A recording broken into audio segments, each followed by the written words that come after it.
as I mentioned before, we've been inundated with requests from people to know the full history of their house. A lot of this is driven by the very hot real estate market in Manchester, where we've had many, many new people, young couples, moving into Manchester and buying our historic homes. And we have found that generally they work in Ann Arbor. They want the small town environment of Manchester. They think of it as Mayberry. This is perfect. They can buy the house down here for a third of the price of Ann Arbor. That helps. But they like the small town environment. And so they buy these homes, and then they come to us and say, can you tell me the history of my house? Or they'll come to us and say, we bought this house so-and-so, and it's got this set of initials on the building. Do you know who that is? And so we are able to help them on that stuff, because the county, Washtenaw County, has put everything online now. So you can access everything online from home. A lot of our records are now available online. And the Manchester Enterprise is certainly one of the biggest tools we have. So the Manchester Enterprise started in 1867. All the issues basically have been preserved, most of them. They've been scanned digitally, and they're available on the Manchester Mirror's website. And of course, they've been indexed by Alan Dyer. Now, Alan Dyer's work to me is the prominent thing that a Manchester Historical Society member has done. I think he literally spent 30 years indexing these papers by year, month, day, page, column. And he's got a surname index, and he's got a subject index. And nothing has helped us more than to trace the history of a house by reading about Matt Blosser, the editor of the Enterprise, writing every week about a particular house being built. This house is being built for so-and-so. The builder was there. The carpenter was there. He's doing a great job on it. And these people love it when I can pull up actual newspaper articles telling them week by week by week when their house is being built. And of course, Matt was also an editor, and he would also comment on the houses, generally favorably, but occasionally not so much so. So it led us into this topic of who had the best house in Manchester, because Blosser would editorialize about that. And our first competition was between these two houses here, which I'll now move into. So what we noticed in our research is the Civil War was a huge economic boom to the village of Manchester. This area was never attacked, it was never involved in battles, but the farmers sold everything they could produce. The merchants sold everything they could produce. And so during the Civil War, and for 10 years after, this town boomed. And it just grew like crazy. And it led to a lot of things that the village did. Of course, the village was formed in 1867. The village paid in 1870 to have a surveyor, DeVolson Wood, come out of the University of Michigan and do a detailed survey of every building, every parcel in the village, because there were so many disputes breaking out when they're buying all these properties, and the original stakes from 1833 were long lost. So a surveyor came in, surveyed everything out, and was paid very nicely for that. But the village also hired a graphical artist to produce what is called a bird's eye view. And the bird's eye view was very, very popular technique in the early 1870s to portray a town as vibrant, growing, healthy. And the thing about the bird's eye view is the extreme accuracy. And when you blow up parts of this diagram and you look at the houses, the shape, the profile, the height, the windows, the doors are accurate. They're precise. And it's great to be able to go out and find a house in town, look at the map, and see the house. It's the same thing in 1872. So we know it's there in 1872. But the other interesting thing about this map is the two things in the corner. So down here in the corner, the picture of a house and a picture of a house. This was John Van Doyne, very prominent merchant, very prominent druggist, pharmacist in town here. And he built his house in 1871. If you go down Main Street, go past Frank's place and go into the older homes there, it's that big faded yellow house on the north side, third house in. John Van Doyen. The other house here was by a man named William Pottle, dry goods merchant. Same thing. He wanted to promote himself, promote his business. His house is down on Main Street here, down at Wolverine. It's a greenhouse, kind of sad looking these days, but these two men were competing with each other. They sold similar goods, and they wanted to promote themselves, so they paid a fair amount of money to get their two houses prominently featured on this bird's eye view map. And so we kind of curious, what can we find out about that? The drawings of the house themselves, the bird's eye view map, was made by a man named Eli Sheldon Glover. He's a graphical artist. He was hired by the village to come in and basically make this bird's eye view map, and then he contracted out to make sketches, drawings of individual houses. And if you Google Eli Sheldon Glover, Google images, he did hundreds of these maps all over the United States. He traveled all the way out to Utah, Nevada, out that way, into the East Coast. And I could only find one picture of him himself, but here he is. So for about 50 years, he traveled the U.S., all back and forth, making bird's eye view maps. And in the process, of course, making a lot of money for his company, Strobridge and Company, which produced the maps. So I kind of blew it up here a little bit more. Here's, again, they're paying good money to promote themselves. Other things like churches are just listed on there, and a few of the businesses have paid a small amount of money to list their business specifically on there. But the question is, what drove these people to do this? And so we researched through the enterprise, and we find Matt Blosser, again, editorializing, 1871, 1872, about Van Doyen and Pottle building their house at the same time. And he made it into a competition. Pottle, Van Doyen, who's got the best house? And in the end, he editorialized and said that John Van Doyen had the better house. He officially decreed it in an editorial in the enterprise that he felt that Van Doyen had the better house. Pottle, of course, was not happy about that. But anyways, we see here very accurate portrayals of what these houses look like in 1872.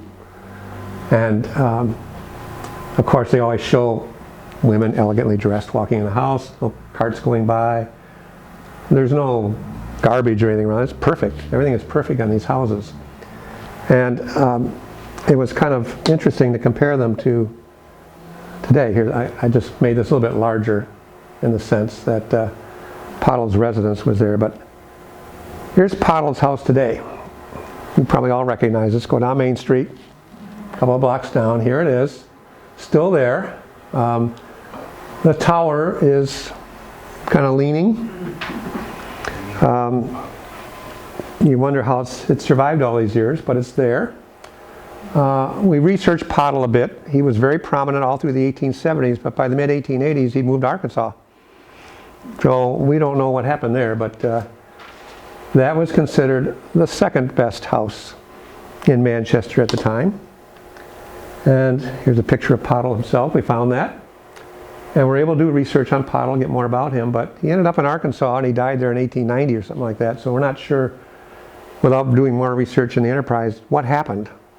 Did his business, did something pull him out to Arkansas, or did his business not succeed, or whatever? And of course, we go back to Van Doyen's house and we look at that today. So, best picture I could get because there's a big tree in front of it, but that's, I guess, a house I'd love to buy if I had the money, and fix it up and paint it and bring it back. I'm aware that many people have offered to buy this house to fix it up, and the owners will not sell it. So there it sits. So these were the two that were competing in that time period there, with Van Doyen winning Matt Blosser's vote as the best. Well, that didn't end the contest, because now you got a house on the east end of town, house on the west end of town, but Matt Blosser got an earful from the man on the north end of town, John Day Keefe. So John Keefe, whose wife Louisa is on the portrait back there over the fireplace, builds this big house up on top of the hill here at the end of Madison Street. And he's up on top of a hill.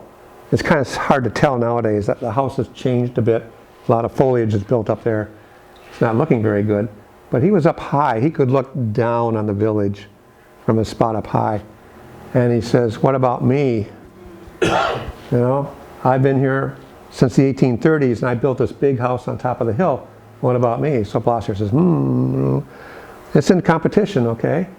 So if you go look at that house now, it needs work. I'd like to see it come back somehow. But then a fourth person got in here, Conrad Lane. We talked about him 2 years ago. He was a German Catholic who built many of the buildings downtown.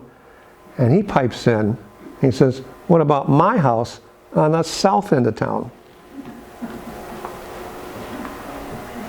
So he built this magnificent home for the time, right on the curve as you're heading out of town, going down Riverside there, and heading out east.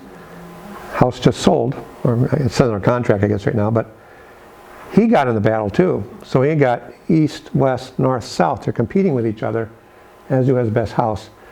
At that time, Blosser kind of backed away. He doesn't want to carry this on anymore, but so the question at that time was, who had the best house? Well, then things started to pick up more and more in town, and we started getting some other examples of people competing for the best house. What about the Fountain Besseck house? So we've got, of course, here's Main Street, here's Clinton, here's where the gas station is now. So we got what was the Fountain Besseck house, eventually became the Walton house. They got into it too. Hey, we're in the middle of everything. We're right in the center of town. We have the best house. Well, Van Doyen down here is not happy about that. So you can pick up the Enterprise from the 1880s and you'll find all these editorials in there about squawking going on, people going back and forth, who had the best house in the area. Okay, and I think Blosser by that time kind of backed out of it and says, I'm not going to mess around with this anymore. But so we had 5 houses in contention for the best house. Here's another picture of that house right now.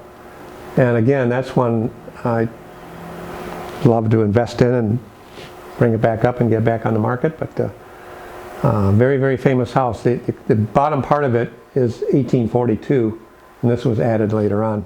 So it's quite an interesting history on that house too. So this led to what other kind of competitions went on. So we had the bird's eye view map came out. That certainly kicked it off. But then we had the 1881 history of Washtenaw County, this big thing here. And you could buy ads in here. You could buy placements of your name and stuff like that. So one of the categories, you could pay for a biography. So there's several biographies in here of prominent people. But another way you could pay for was you'd be declared a principal residence. And if you paid to be listed as a principal residence, they would put you in here, principal residence on the east side, principal residences on the west side, and you got your name linked in with famous people, okay? And so the first one we found of this type here was this house. It's down the street. This house was built in 1880. This is one of the historic research projects we did. It was built in 1880 by a man named Benjamin Lovejoy. And I mean, beautiful Italianate brickwork. Benjamin Lovejoy was basically a wealthy farmer. And what we're seeing by the 1880s is wealthy farmers moving into town, building a very nice house to live in, but still keeping their farms operating. And his big thing was chicken farming. So Lovejoy's chicken farm was a huge business back in the 1880 period. And he built this house because he wanted to be in town. And we see a lot of the houses along Main Street and up Ann Arbor Street were built by older farmers who were wealthy, kept their farm until they gave it to their kids, but wanted to live in the town in a nice house. And so Benjamin Lovejoy was one of those. What's interesting about this is the detail in the brickwork. To me, it's beautiful brickwork detail. But the brick builder was a man named William Uhr, U-H-R, William Uhr. And we're finding him mentioned a lot by Matt Blosser in the Enterprise as the bricklayer that you want. And so the question became, how do we find out more about William Uhr and the houses that he built? So here's Benjamin Lovejoy's, just down Main Street here, and it was part of our historic walking tour we did as Passport earlier this year. And we asked people on the tour, informal vote of the 10 houses they saw, which ones do they like the best. And that one won. We were out on a nice sunny day. House just stood out very nicely. They really liked the fact that William Uhr built that. So hang on to that thought just for a second. Another competition that came up in the 1870s, in the 1880s, was funeral home directors or undertakers. So if we go back to that period in the 1870s, 1880s, there was no funeral home. That concept didn't exist yet. So typically they would have services in a church, typically in the foyer area of the church, unless the person was a very, very valued member of the church, then they got to go into the main part of the sanctuary. But quite often they would have viewings in private homes. And so we ended up with 3 undertakers in Manchester, 1870s, 1880s, 1890s, who began to compete with each other. And part of the competition was in their homes. So here's the first one. Polks aren't here tonight. This house was built by a man named Samuel Lockwood. It's now the house that Tim and Liz Polk own over on Riverside. Samuel Lockwood was our first undertaker. He had a storefront downtown where he sold caskets and furniture. So typically furniture and caskets were lumped together. And he was the only undertaker in Manchester, 1850s into the 1860s. And he was basically servicing what we call the English population, the ones who came out of New York State over here. So we've kind of researched this. He may have had viewings for people to come in the front part of the building here, in the main, which is now a main living room area of the house. But he got competition pretty quickly. And this was his first competitor, a man named John Rauschenberger, German. And Rauschenberger built this house, this again, right down Main Street. Steve and Tracy Vasiloff's house now. And they asked us to research the history of the home. And 2 things. One was above their front door, right over here, there's a big block, brick block that says W.U. William Uhr. So William Uhr built your house. He's using the same kind of brick, kind of a dark, rich red brick. And if you look at this house, there's a door here, a door here, and a door here. And when I walked inside the house with Steve and Tracy, it's clear that this front room here is basically a large parlor, which is now a living room they use. But everything we can find in the Enterprise says that was a viewing room. So people could come in one door and exit the other door and still be in the same room and not get into the residential part of the house at all. So here's a case where William Uhr built a house, 1879, same kind of brick, and Rauschenberger was servicing German clients. So the Germans, who became predominant in the 1870s in Manchester, wanted to take their deceased loved one to a German undertaker rather than Lockwood, English undertaker, and Lockwood's business started to drop off, and Rauschenberger's came up. Well, Rauschenberger had a competitor who came along pretty quickly, a man named Ernst Genter. And Genter opened up a furniture store downtown. He opened up a casket sales business. He built a house 2 houses down from Rauschenberger, down on Main Street. Not brick. It's probably the only Gothic revival house I know of in Manchester. The styling of the windows. And you just don't see this much in Manchester, but that's Ernst Genter's house. We can't find any evidence that Genter used that as a viewing facility. And it turns out that within a couple of years, Genter and Rauschenberger partnered together. They joined together as one company. So my guess is that the viewings were being held in Rauschenberger's house. Genter was in business with them. And we had the situation here of they're both building very nice houses. And is there some competition going on between Rauschenberger and Genter in the early days that caused them to build these nice houses? Another house that led up to another competition is James Lynch. So Van Doyne builds his nice big yellow house down there on the first block between Clinton and Washington. And then James Lynch is Van Doyne's partner. Lynch is a druggist, that kind of merchant. They work together, but Lynch says, well, I can build a very nice house too, so I'm coming down to the Village Green.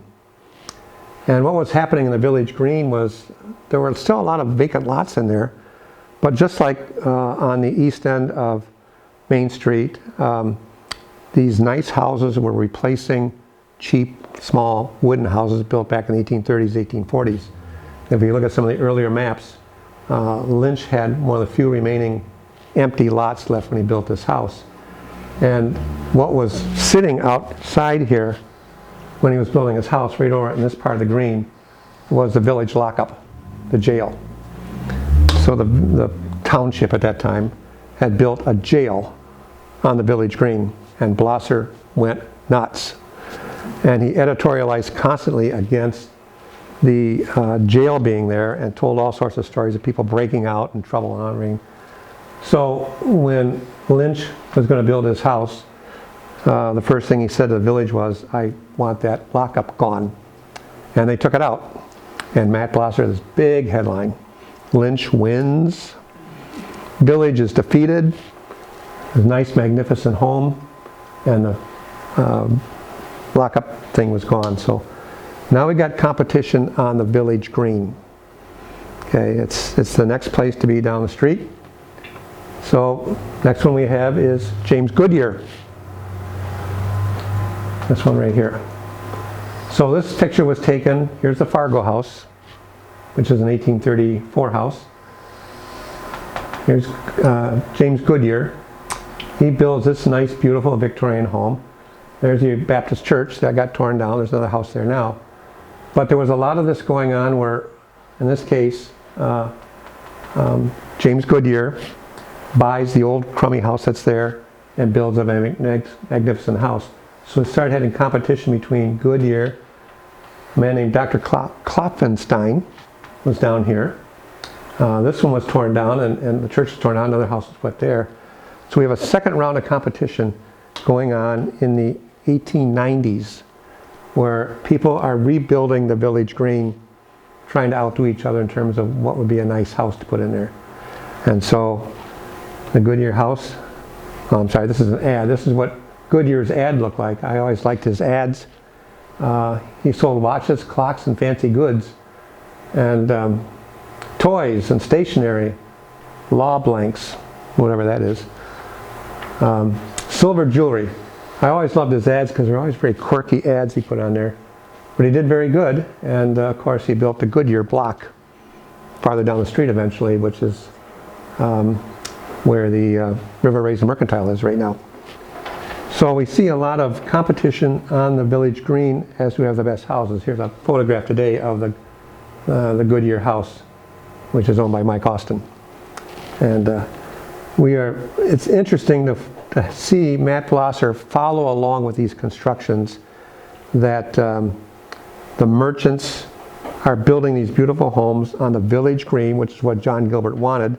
The Village Green has these beautiful homes and churches around it, and they're right there by their stores, which means they're going to stay in town and keep on going. We got the famous Castle house, the A.J. Waters house. That was part of the competition too. He started off as a school teacher and worked his way up to become an attorney and did very well. And this was written about extensively by Matt Blosser when he was building the Castle house over on not Clinton, Washington and Duncan. Yeah, Washington and Duncan, the southwest corner. And we did the historic home research project on this one too. There's Al Walters and what the house looks like today. So we've had several of these different types of competitions going on among people. A really big one in my last group is Ann Arbor Hill. So in 1866, a man named John Cohen bought the entire strip of land from the corner all the way up Ann Arbor Hill on the west side, on the river side, not the east side, just the west side, and developed that into plots, many of them facing on the river, some of them a little bit farther up. But Cohen was trying to entice in wealthy, upper-class Manchester residents to build homes there, and he succeeded with the doctors in town. So in the 1870s, there were 8 physicians in Manchester. We only have one today, I think. 8 physicians in Manchester, and they began building up the hill. He started with John Corey, who's not a physician, but he wanted Corey, who was a civic leader, was involved in starting the village of Manchester, was the first council president or mayor. He wanted Corey to set the example of what Ann Arbor Street would be. So John Corey built this beautiful house up on the right side of Ann Arbor Hill, which is now the Oakey House up on top of the hill. And this was the original view of the house, again, done by a Strobridge company. These kind of very accurate artist portrayal of what the houses look like. And we've got a picture of that. That is John B. Corey, Jeremiah Corey, who got things started on Ann Arbor Street. And there's the house today. Snoopy House, what people know it as today. But on the west side, the doctors started building houses. So Bennett Root, a very famous physician of the time, built this house across the street there. Beautiful cupola, nice photograph showing everything. And he began the movement of physicians onto the hill. And here it is today. So the cupolas come off, but the house is still there. So he wasn't the first physician. Did I miss one here? Hang on a second. No, I guess I'm okay. Sorry. Amariah Conklin, Dr. Amariah Conklin, very famous physician. His house is up on Ann Arbor Hill. So these doctors are competing to build the best houses, and Matt Blosser is talking about this all the time in the paper. Is Conklin's house going to be better than Root's house? We shall see. Dr. Martin Munger, so that's the very first house that you see in Ann Arbor Hill going up the hill. Another physician, same area. One of my favorites, the house right to the north of us here. So we were contacted by the owners of this house about a year ago and did some research on it. It was built by Dr. Asher Taylor. And Matt Blosser talked about this house construction nonstop. It's 1879. So the current owners of the house, Scott and Jeannie, are able to see their house being built week by week by week, naming all the tradesmen, the builder. The entire layout of the house is put out in the paper. And of course, this front area here was his office. So at this time, these doctors were having their offices in their homes. The thing that Matt Blosser liked about Asher Taylor was he practiced medicine based on science, because Matt Blosser was always editorializing against patent doctors, telling nasty stories about don't drink this, don't drink that, patent medicine. And On our haunted tour, we talked about Dr. Self across the street, who used the turpentine emulsions to treat everything internally and accidentally killed himself in the process. But Dr. Asher Taylor everything's based on science. And he began practicing medicine and treating people based upon science, based upon new theories about germs and those types of things. And Asher Taylor was here for about 10 years, but he got to be pretty well known. He went on to Jackson, and he kept building his practice up, got bigger and bigger and bigger. And 2 other doctors moved in here eventually and lived in there. But what was interesting about Ann Arbor Hill is how many doctors were strung along that road. And in a sense, were competing with each other about the design of their house and their office. Last house to talk about, Laura's house. We researched the history of this house. It was built in 1901. And like many of the houses along Main Street here, it replaced an older wooden house that was there since the 1840s. Built by George Worcester. And at that time, 1901, Worcester owned everything on this corner across the street. All the buildings were along here, the businesses, they were all George Worcester's businesses. So he wanted a house right at the 4 corners, where everybody could see it, and where he could be upstairs in the living room and look out and see his businesses. Everything going okay over there? Everything look fine? And so it's interesting when you do these studies to find out not only when the houses were built, but the reasoning behind them. And his mission, I think, with this turret room up here, was to look out on his businesses, make sure everything's okay. You know, he's breaking in, everything looking good, check up on his employees, that kind of stuff. And so another example of building houses in prominent spots that really give that owner prominence in the community. And by the 1900s, 1905, Matt Blosser's not talking so much about these things anymore. So you see kind of that dropping off a bit. But he did talk about George Worcester building his house, and he was pleased that our 4 corners had this. He was also very pleased in 1904 when John Kingsley built this house after the original house burned down. So you see Blosser starting to drop off on some of his editorializing when you get into about the 1900s, 1910s. But I just wanted to show this as a final example of a competing to build the best house kind of thing in Manchester. So I think that's it. I think that's the talk. So questions, comments? Part of what I'm thinking about for a walking tour someday, kind of maybe a walking / driving tour, is to go around and just visually see some of these houses, maybe have some of the owners let us get close to them and take a look at them, and just get a sense of how Manchester grew and the influence that Matt Blosser had on promoting these types of things. So, questions? Anything else? Okay, appreciate you coming tonight. We got plenty of good refreshments over here. Thank you. Thank you, and we thank Babs Fisher and Patty McCabe for what they've got over here, so please help yourself.